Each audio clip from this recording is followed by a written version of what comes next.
Спасибо большое. Thank you so much. Мы можем начать работать, так я понимаю. Shall we start working, I guess?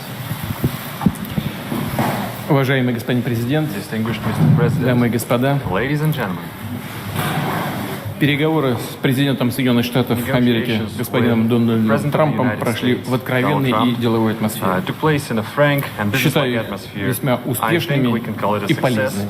and a very fruitful Мы round of рассмотрели negotiations. текущее состояние We и carefully analyzed перспективы the current status, the российско-американских present and the отношений, future of the ключевые вопросы Russia-United States международной relationship, повестки key дня. issues of the global agenda.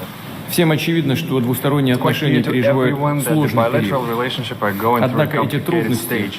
And yet those сложившаяся impediments, напряженная the current tension, the tense atmosphere, essentially have no solid reason behind it. The Cold War is a thing of past.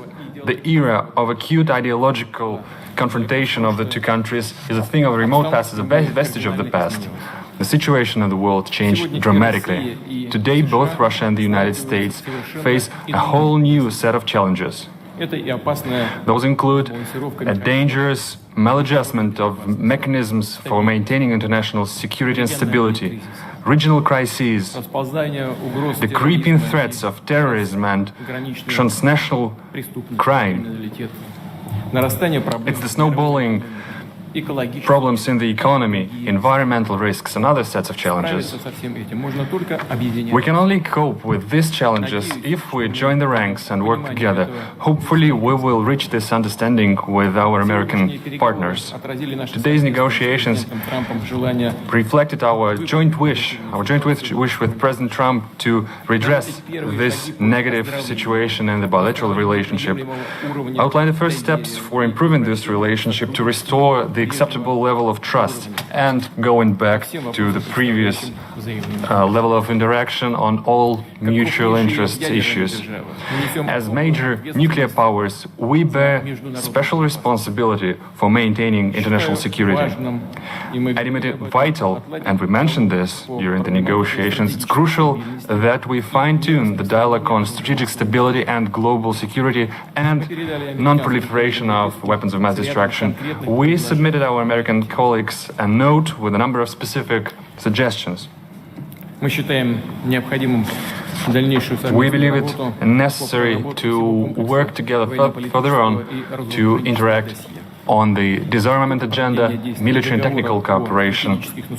This includes the extension of the strategic offensive arms limitation treaty. It's the dangerous situation with the global American anti-missile defense system. It's the implementation issues with the INF treaty. And of course, the agenda of non-placement of weapons in space. Мы за продолжение сотрудничества в области борьбы с террором. We favor the continued cooperation in counterterrorism and maintaining cybersecurity.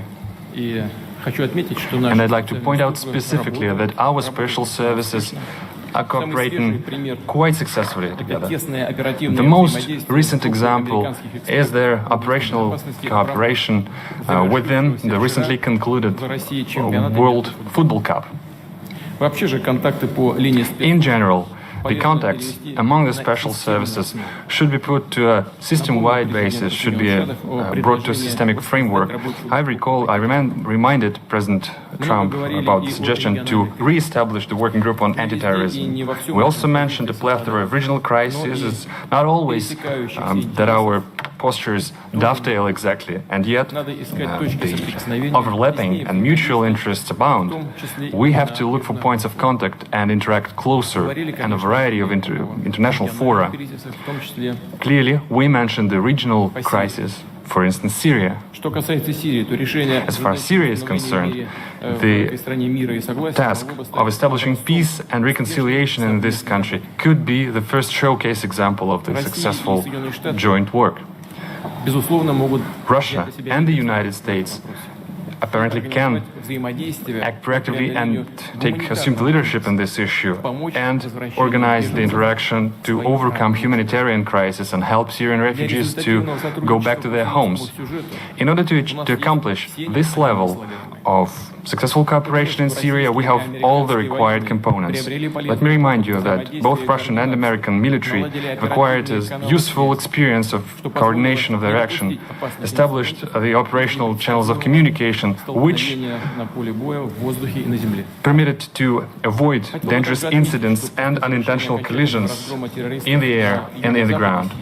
Also, crushing terrorists in the southwest of Syria, the south of Syria, should be brought to the full compliance with the Treaty of 1974 about the separation of forces, of Israel and Syria. This will bring peace to Golan Heights and bring a more peaceful relationship between Syria and Israel, and also to provide security of the State of Israel. Mr. President paid special attention to the issue during today's negotiations, and I would like to confirm that Russia is interested in this development and this will act accordingly. Thus far, we will make a step toward creating a lasting peace in compliance with the respective resolutions of Security Council, for instance, the resolution 338. We're glad that the Korean Peninsula issue is starting to resolve. To a great extent, it was possible thanks to the personal engagement of President Trump, who opted for dialogue instead of confrontation. We also mentioned our concern about the withdrawal of the United States from the JCPOA. Well, our US counterparts are aware of our posture. Let me remind you that thanks to the Iranian nuclear deal, Iran became the most controlled country in the world. It's submitted to the control of IAEA. It effectively ensures the exclusively peaceful nature of Iranian nuclear program and strengthens the non-proliferation regime. While we discussed the internal Ukrainian crisis, we paid special attention to the bona fide implementation of Minsk agreements by Kiev. At the same time, the United States could be more decisive in nudging the Ukrainian leadership and encourage it to work actively in this. We paid more attention to economic ties and economic cooperation. It's clear that both countries, the businesses of both countries are interested in this. American delegation was one of the largest delegations in the St. Petersburg Economic Forum. It featured over 500 representatives of American businesses. We agreed, me and President Trump, we agreed to create a high-level working group that would bring together captains of Russian and American business. After all, entrepreneurs and businessmen know better how to articulate this successful business cooperation. We'll let them think and make their proposals and suggestions in this regard. Once again, President Trump mentioned the issue of the so-called interference of Russia in the American elections, and I had to reiterate things I said several times, including during our personal contacts, that the Russian state has never interfered and is not going to interfere into internal American affairs, including election process. Any specific material, if such things arise, we are ready to analyze together. For instance, we can analyze them through the joint working group on cybersecurity, the establishment of which we discussed during our previous contacts. And clearly, it's past time we restore our cooperation in the cultural area, in the humanitarian area.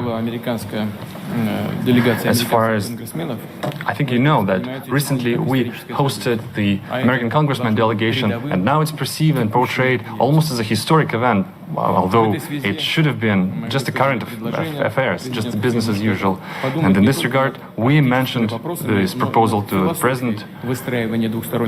We have to think about the practicalities of our cooperation, but also about the rationale, the underlying logic of it. And we have to engage experts on bilateral relationship, who know history and the background of our relationship. The idea is to create an expert council that would include political scientists, prominent diplomats and former military experts on both countries who would look for points of contact between the two countries, that would look for ways on putting the relationship on the trajectory of growth. In general, we are glad with the outcome of our first full-scale meeting, because previously we only had a chance to talk briefly on international fora. We had a good conversation with President Trump, and I hope that we start to understand each other better, and I'm grateful to Donald for it. Clearly, there are some challenges left when we were not able to clear all the backlog, but I think that we made the first important step in this direction. And in conclusion, I want to point out that this atmosphere of cooperation is something that we are especially grateful for to our Finnish hosts. We're grateful for Finnish people and Finnish leadership for what they've done. I know that we've caused some inconvenience to Finland, and we apologize for it. Thank you for your attention. Thank you. Thank you very much. Thank you. I have just concluded a meeting with President Putin on a wide range of critical issues for both of our countries. We had direct, open, deeply productive dialogue. Went very well. Before I begin, I want to thank President Niinisto of Finland for graciously hosting today's summit. President Putin and I were saying how lovely it was and what a great job they did. I also want to congratulate Russia and President Putin for having done such an excellent job in hosting the World Cup. It was really one of the best ever, and your team also did very well. It was a great job. I'm here today to continue the proud tradition of bold American diplomacy. From the earliest days of our republic, American leaders have understood that diplomacy and engagement is preferable to conflict and hostility. A productive dialogue is not only good for the United States and good for Russia, but it is good for the world. The disagreements between our two countries are well known, and President Putin and I discussed them at length today. But if we're going to solve many of the problems facing our world, then we're going to have to find ways to cooperate in pursuit of shared interests. Too often in both recent past and long ago, we have seen the consequences when diplomacy is left on the table. We have also seen the benefits of cooperation. In the last century, our nations fought alongside one another in the Second World War. Even during the tensions of the Cold War, when the world looked much different than it does today, the United States and Russia were able to maintain a strong dialogue. But our relationship has never been worse than it is now. However, that changed as of about 4 hours ago. I really believe that. Nothing would be easier politically than to refuse to meet, to refuse to engage, but that would not accomplish anything. As president, I cannot make decisions on foreign policy in a futile effort to appease partisan critics or the media or Democrats who want to do nothing but resist and obstruct. Constructive dialogue between the United States and Russia afford the opportunity to open new pathways toward peace and stability in our world. I would rather take a political risk in pursuit of peace than to risk peace in pursuit of politics. As president, I will always put what is best for America and what is best for the American people. During today's meeting, I addressed directly with President Putin the issue of Russian interference in our elections. I felt this was a message best delivered in person. Spent a great deal of time talking about it, and President Putin may very well want to address it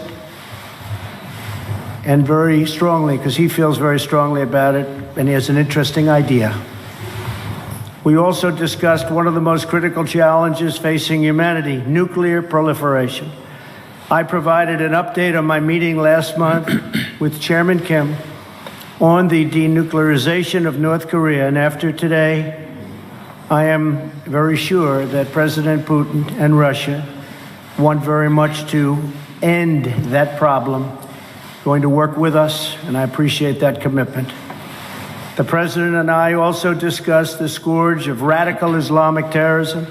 Both Russia and the United States have suffered horrific terrorist attacks, and we have agreed to maintain open communication between our security agencies to protect our citizens from this global menace.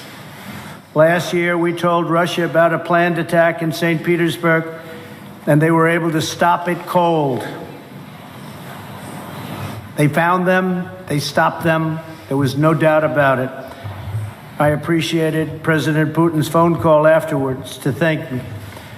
I also emphasized the importance of placing pressure on Iran to halt its nuclear ambitions and to stop its campaign of violence throughout the area, throughout the Middle East. As we discussed at length, the crisis in Syria is a complex one. Cooperation between our two countries has the potential to save hundreds of thousands of lives. I also made clear that the United States will not allow Iran to benefit from our successful campaign against ISIS. We have just about eradicated ISIS in the area. We also agreed that representatives from our national security councils will meet to follow up on all of the issues we addressed today and to continue the progress we have started right here in Helsinki. Today's meeting is only the beginning of a longer process, but we have taken the first steps toward a brighter future, and one with a strong dialogue and a lot of thought. Our expectations are grounded in realism, but our hopes are grounded in America's desire for friendship, cooperation, and peace. And I think I can speak on behalf of Russia when I say that also. President Putin, I want to thank you again for joining me for these important discussions and for advancing open dialogue between Russia and the United States. Our meeting carries on a long tradition of diplomacy between Russia, the United States, for the greater good of all. And this was a very constructive day. This was a very constructive few hours that we spent together. It's in the interest of both of our countries to continue our conversation, and we have agreed to do so. I'm sure we'll be meeting again in the future, often, and hopefully we will solve every one of the problems that we discussed today. So, again, President Putin, thank you very much. Thank you, sir.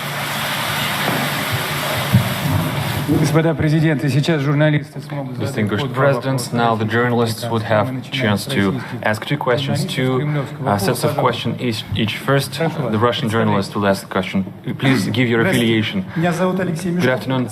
My name is Alexei Meshkov, Interfax Information Agency. I have a question to President Trump. During your recent European tour, you've mentioned that the implementation of the Nord Stream 2 gas pipeline makes Europe a hostage of Russia, and you suggested that you could free Europe from this by supplying American LNG. But this cold winter actually showed that the current mechanism of supply of fuel to Europe is quite viable. At the same time, as far as I know, US had to buy even Russian gas for Boston. I have a question. The implementation of your idea has a political tinge to it, or is it a practical one? Because there will be a gap formed in the supply and demand, mechanism. And first, it's the consuming countries who will fall into this gap. And the second question, before the meeting with President Putin, you called him an adversary, a rival, and yet you expressed hope that you will be able to bring this relationship to a new level. Did you manage to do this? You know, actually, I called him a competitor, and a good competitor he is. And I think the word competitor is a compliment. I think that we will be competing when you talk about the pipeline. I'm not sure necessarily that it's in the best interests of Germany or not, but that was a decision that they made. We'll be competing. As you know, the United States is now, or soon will be, but I think it actually is right now the largest in the oil and gas world. So we're going to be selling LNG, and we'll have to be competing with the pipeline. And I think we'll compete successfully, although there is a little advantage locationally. So I just wish them luck. I mean, I did. I discussed with Angela Merkel in pretty strong tones. But I also know where they're all coming from. And they have a very close source. So we'll see how that all works out. But we have lots of sources now, and the United States is much different than it was a number of years ago when we weren't able to extract what we can extract today. So today we're number one in the world at that, and I think we'll be out there competing very strongly. Thank you very much. If I may, I throw in some 2 cents. We talked to Mr. President, including this subject as well. We are aware of the stance of President Trump, and I think that we, as a major oil and gas power, and the United States is a major oil and gas power as well, we could work together on regulation of international markets, because neither of us is actually interested in the plummeting of the prices, and the consumers will suffer as well, and the consumers in the United States will suffer as well, and the shale gas production will suffer, because beyond a certain price bracket it's no longer profitable to produce gas. But nor we are interested in driving prices up, because it will drain juices, life juices, from all other sectors of the economy, from machine building, etc. So we do have space for cooperation here. That's the first thing. Then about the Nord Stream 2. Mr. President voiced his concerns about the possibility of disappearance of transit through Ukraine, and I reassured Mr. President that Russia stands ready to maintain this transit. Moreover, we stand ready to extend this transit contract that is about to expire next year, in case if the dispute between the economic entities will be settled in the Stockholm Arbitration Court. The first question from a U.S. journalist goes to Jeff Mason from Reuters.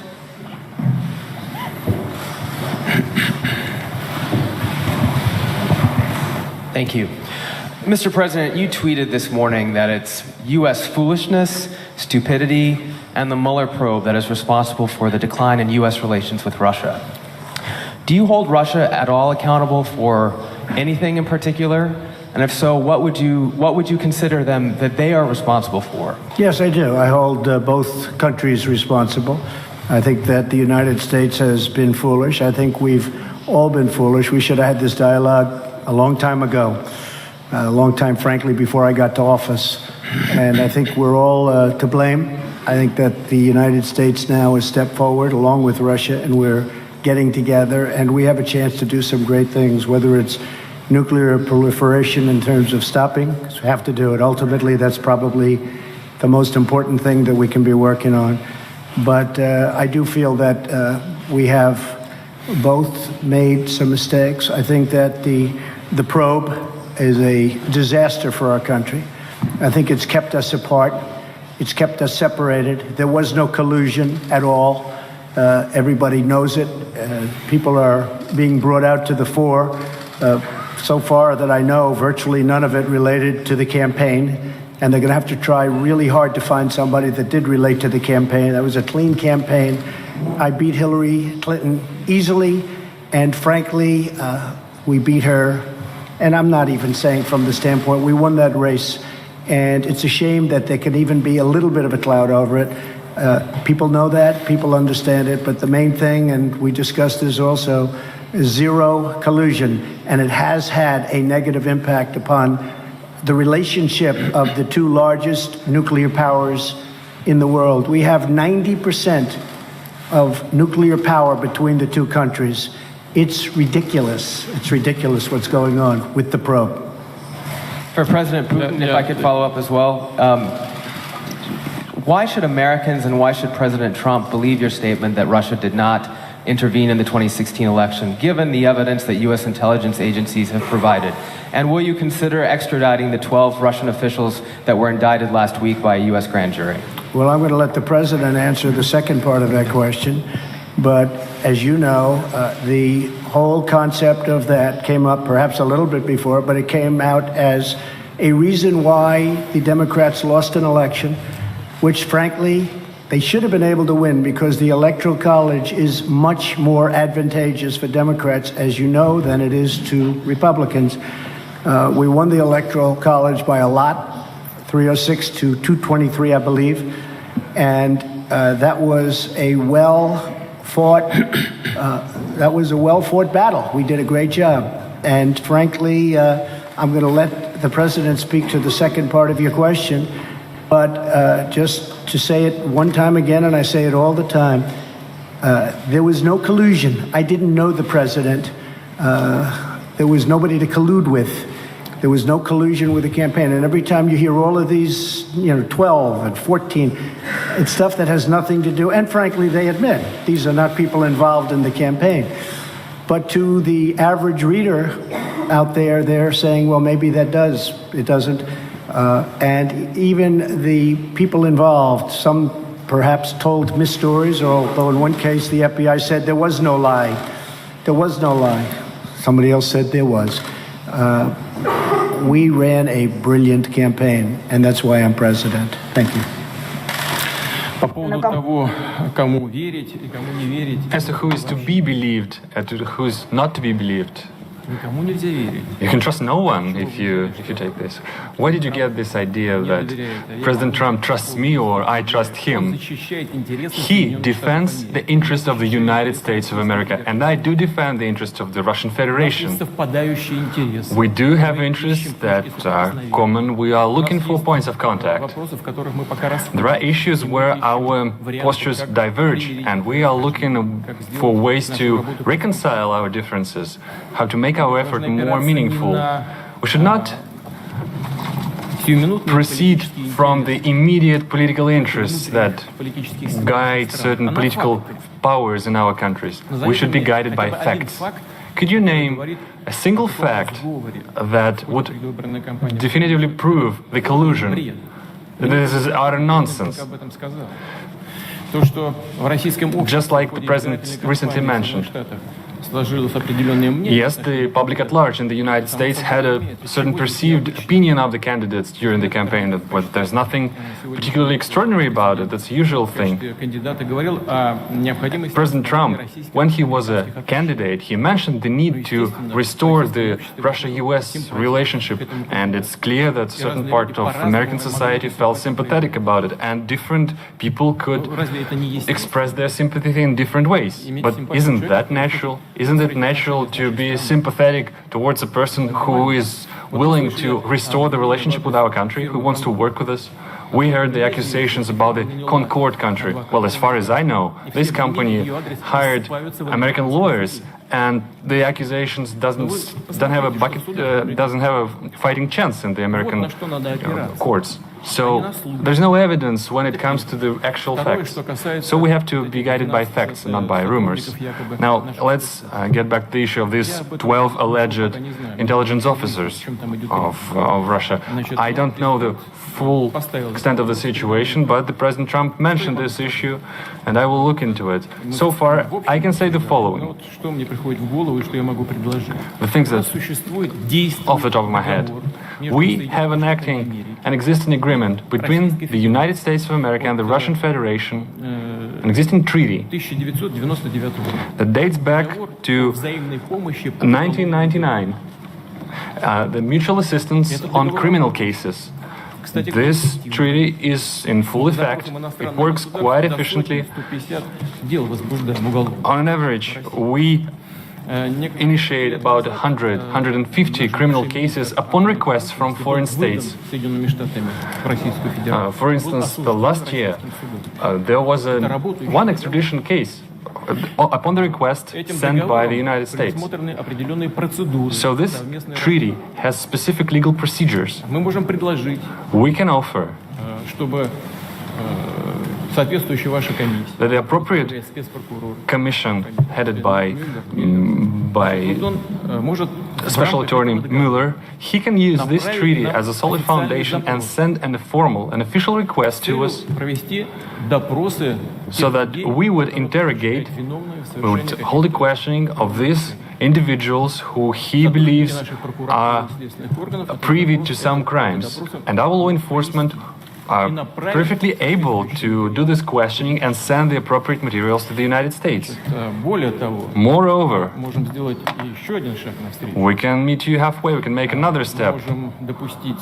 We can actually permit official representatives of the United States, including the members of this very commission headed by Mr. Mueller, we can let them into the country and they will be present at this questioning. But in this case, there is another condition. This kind of effort should be a mutual one. Then we would expect that the Americans would reciprocate and they would question officials, including the officers of law enforcement and intelligence services of the United States, whom we believe who have something to do with illegal actions on the territory of Russia. And we have to request the presence of our law enforcement. For instance, we can bring up Mr. Browder in this particular case. Business associates of Mr. Browder have earned over $1.5 billion in Russia. They never paid any taxes, neither in Russia nor in the United States. And yet the money escaped the country. They were transferred to the United States. They sent a huge amount of money, 400 million, as a contribution to the campaign of Hillary Clinton. Well, that's their personal case. It might have been legal, the contribution itself, but the way the money was earned was illegal. So we have a solid reason to believe that some intelligence officers accompanied and guided these transactions. So we have an interest of questioning them. But that could be a first step, and we can also extend it. Options abound, and they all can be found in an appropriate legal framework. Trump to win the election, and did you direct any of your officials to help him do that? Yes, I did. Yes, I did. Because he talked about bringing the US-Russia relationship back to normal. Продолжаем. Я думаю, вполне вопросы 3 может задать кто-то из российского пула. I think there can be 3 questions from the Russian pool. Russia Today, you have the floor. Спасибо большое. Thank you so much. Добрый вечер. Меня зовут Good evening to everyone. My name is Ilya Petrenko. Телеканал RT. RT TV channel. For Mr. Trump in English. Mr. President, would you please go into the details of possibly any specific arrangements for the U.S. to work together with Russia in Syria, if any of these kind of arrangements were made today or discussed? И, если позволите, Владимир Владимирович, тоже вопрос на... My question to President Putin in Russian. Since we brought up the issue of football several times, I used the football language. Mr. Pompeo mentioned that when we talk about the Syrian cooperation, the ball is in the Syrian court. Mr. Putin, in the Russian court, is it true? And how would you use this fact, the having the ball? Well, I guess I'll answer the first part of the question. We've worked with Israel long and hard for many years, many decades. I think we've never has any country been closer than we are. President Putin also is helping Israel, and we both spoke with Bibi Netanyahu, and they would like to do certain things with respect to Syria, having to do with the safety of Israel. So in that respect, we absolutely would like to work in order to help Israel, and Israel will be working with us, so both countries would work jointly. And I think that when you look at all of the progress that's been made in certain sections with the eradication of ISIS, we're about 98%, 99% there, and other things that have taken place that we've done, and that, frankly, Russia has helped us with in certain respects. But I think that working with Israel is a great thing, and creating safety for Israel is something that both President Putin and I would like to see very much. One little thing I might add to that is the helping of people, because you have such horrible, if you see, and I've seen reports and I've seen pictures, I've seen just about everything.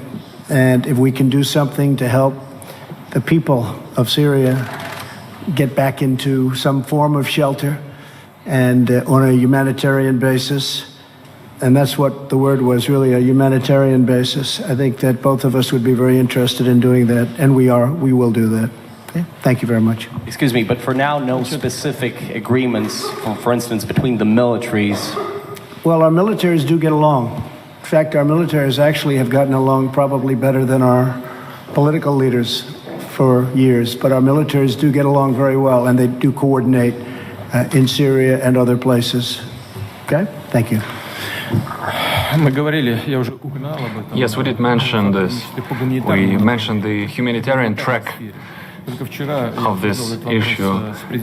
Yesterday I discussed this with French President Mr. Macron, and we reached an agreement that together with European countries, including France, we will step up this effort. On our behalf, we provide military cargo aircraft to deliver the humanitarian cargo. And today I brought up this issue with President Trump. I think there is plenty of things to look into. The crucial thing here is that a huge amount of refugees are in Turkey, in Lebanon, in Jordan, in the states that border are adjacent to Syria. If we help them, the migratory pressure upon the European states will be decreased manifold. And I believe it's crucial from any point of view, from humanitarian point of view, from the point of view of helping people, helping the refugees. And in general, I agree, I concur with President Trump. Our military cooperate quite successfully together. They do get along, and I hope they will be able to do so in future. We will keep working in the Astana format, I mean Russia, Turkey and Iran, which I informed President Trump about. But we do stand ready to link these efforts to the so-called small group of states, so that the process would be a broader one, it would be a multidimensional one, and so that we will be able to maximize our fighting chance to get the ultimate success in the issue of Syria.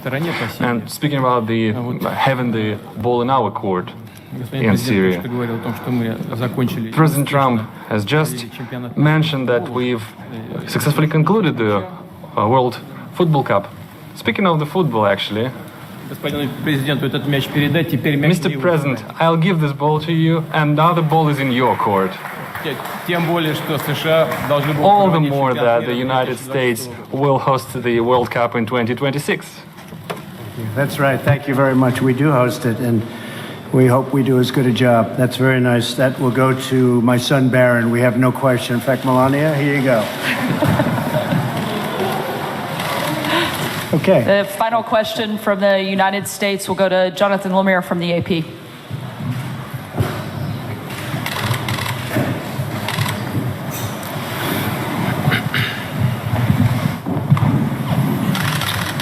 Thank you. Question for each president. President Trump, you first. Just now, President Putin denied having anything to do with the election interference in 2016. Every U.S. intelligence agency has concluded that Russia did. My first question for you, sir, is who do you believe? My second question is, would you now, with the whole world watching, tell President Putin, would you denounce what happened in 2016, and would you warn him to never do it again? So let me just say that we have two thoughts. You have groups that are wondering why the FBI never took the server. Why haven't they taken the server? Why was the FBI told to leave the office of the Democratic National Committee? I've been wondering that. I've been asking that for months and months, and I've been tweeting it out and calling it out on social media. Where is the server? I want to know, where is the server, and what is the server saying? With that being said, all I can do is ask the question. My people came to me, Dan Coates came to me, and some others. They said they think it's Russia. I have President Putin. He just said it's not Russia. I will say this, I don't see any reason why it would be, but I really do want to see the server.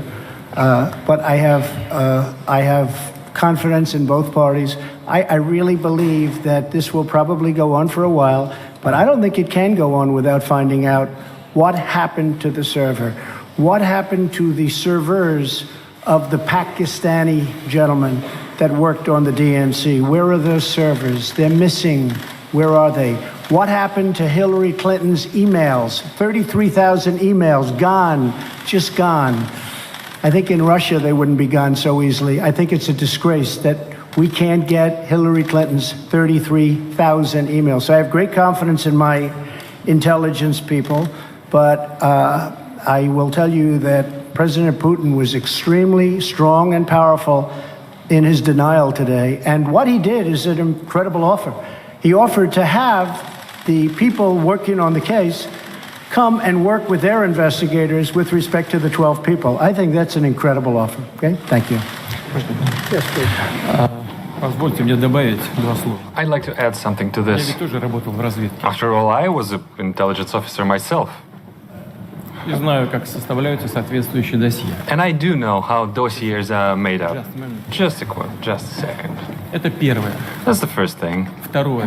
Now the second thing. Я считаю Россию демократическим государством. I believe that Russia is a democratic state. Не отказываете And I в этом hope you're not своей стране. denying Штатам Америки. this right to your own country. You're not denying that United States is a democracy. Do you believe United States is a democracy? А если это так, And if so, то if it is a democratic окончательный state, вывод then the final conclusion in this kind of a dispute can only be delivered by a trial, by the court, not by the executive, by the law enforcement. For instance, the Concord company that was brought up is being accused. It's been accused of interference. But this company does not constitute the Russian state. It does not represent the Russian state. And I brought several examples before. Well, you have a lot of individuals in the United States. Take George Soros, for instance, with multi-billion capitals. But does it make him his position, his posture, the posture of the United States? No, it does not. Well, it's the same case. There is the issue of trying a case in the court. And the final say is for the court to deliver. We are now talking about the private, the individuals, and not about particular states. And as far as the most recent allegation is concerned about the Russian intelligence officers, we do have an intergovernmental treaty. Please do send us the request. We will analyze it properly and will send a formal response. And as I said, we can extend this cooperation, but we should do it on a reciprocal basis, because we would await our Russian counterparts to provide us access to the persons of interest for us, who we believe can have something to do with the intelligence service. Let's discuss the specific issues and not use the Russia and the US relationship as a loose change for this internal political struggle. A question for President Putin. Thank you. Two questions for you, sir.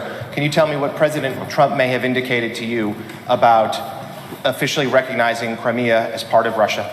And then secondly, sir, does the Russian government have any compromising material on President Trump or his family?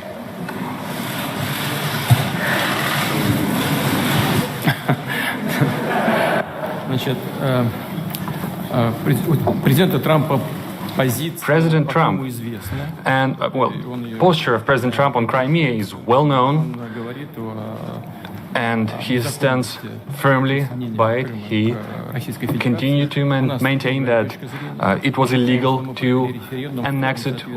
Our viewpoint is different. We held a referendum in strict compliance with the UN Charter and the international legislation. For us, this issue, we put paid to this issue. And now to the compromising material. Yeah, I did heard these rumors that we allegedly collected compromising material on Mr. Trump when he was visiting Moscow. Well, distinguished colleague, let me tell you this. When President Trump visited Moscow back then, I didn't even know that he was in Moscow.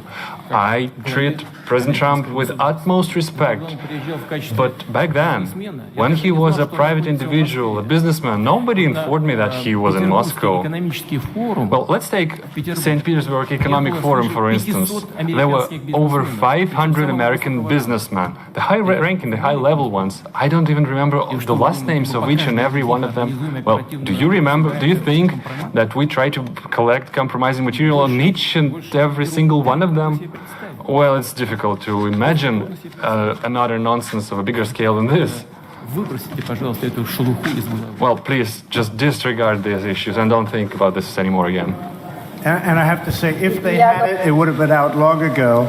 And if anybody watched Peter Strzok testify over the last couple of days, and I was in Brussels watching it, it was a disgrace to the FBI, it was a disgrace to our country, and you would say that was a total witch hunt. Thank you very much, everybody. Thank you.